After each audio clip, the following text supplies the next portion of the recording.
మంత్రి పొంగులేటి శ్రీనివాస్ మాట్లాడుతున్నారు. లైవ్ లో చూద్దాం. ఎన్నికల కొద్ది రోజులు ఉన్నాయనగా ఎన్నికల ముందు 2-3 నెలల ముందు ఆనాడు ₹1,00,000 వరకు 4-5 విడతల్లో వడ్డీతో కలిపి ఆనాడు ఆ ప్రభుత్వం చేసింది.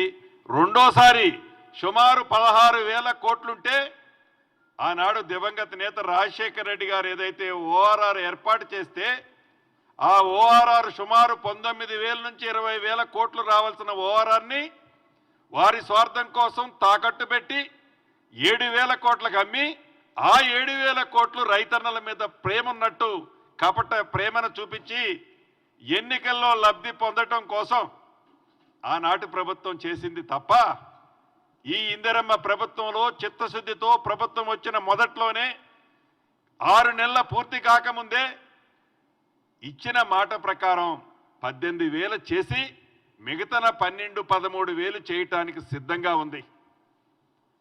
నిన్ననో మొన్ననో ఎక్కడో గత ముఖ్యమంత్రి గారు ఒక ధర్నాలో కూర్చొని మాట్లాడుతున్నారు, ఇంకొక మంత్రి గారు ఒక దేవాలయంలో పోయి మాట్లాడుతున్నారు.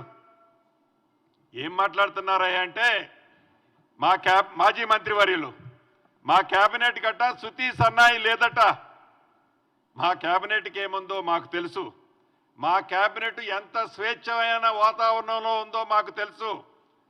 మా క్యాబినెట్కి ఏ రకమైన పవర్స్ ఉన్నాయో మాకు తెలుసు. మీ సూచనలు ఇచ్చినందుకు థ్యాంక్స్. కానీ మీలాగా అబద్ధాలు చెప్పటం రాదు, మీలాగా గ్లోబల్ ప్రచారం చేయటం రాదు. నిజం మీరు అన్నదాన్ని నేను ఒకటి ఒప్పుకుంటున్నాను. చెప్పింది కూడా చేసింది కూడా సరిగ్గా చెప్పుకోలేకుండా ఈనాడు మేము ఉన్నాం. మీలాగా గ్లోబల్ ప్రచారం చేయటం, మీలాగా ప్రభుత్వ సొమ్ముతో ఐఎండ్పిఆర్ ద్వారా వేలాది కోట్లు పబ్లిసిటీ కోసం కూడా మా ప్రభుత్వం ఏనాడు వాడుకోబోదు కూడా.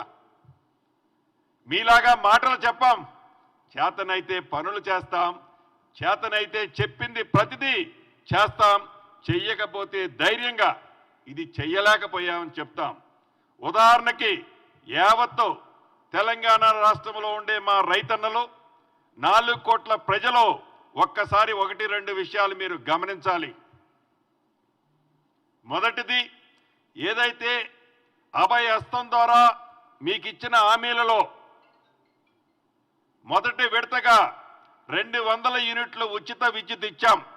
ఆర్టీసీలో మా సోదరీమణులకి ఉచిత బస్సు ప్రయాణంతో పాటు 200 యూనిట్ల వరకు ఉచిత కరెంట్ ఇచ్చాం. ఈ ఉచిత కరెంట్ ఇచ్చిన నాడు మొట్టమొదటిసారిగా ఈ రాష్ట్రంలో అర్హులైన వాళ్ళందరికీ ఇస్తామని చెప్పాం. కానీ ఆ రోజు అప్లికేషన్లు యాక్సెప్ట్ అయిన ఎంత అంటే సుమారు 42,42,000 మంది. అంటే 100 ఫస్ట్ 45 రోజుల్లోనూ దీన్ని చేసినప్పుడు ఎన్నికల కోడ్ అయిపోయిన తర్వాత ఈనాడు ఆ సంఖ్య ఎంతంటే 47,15,000 మంది.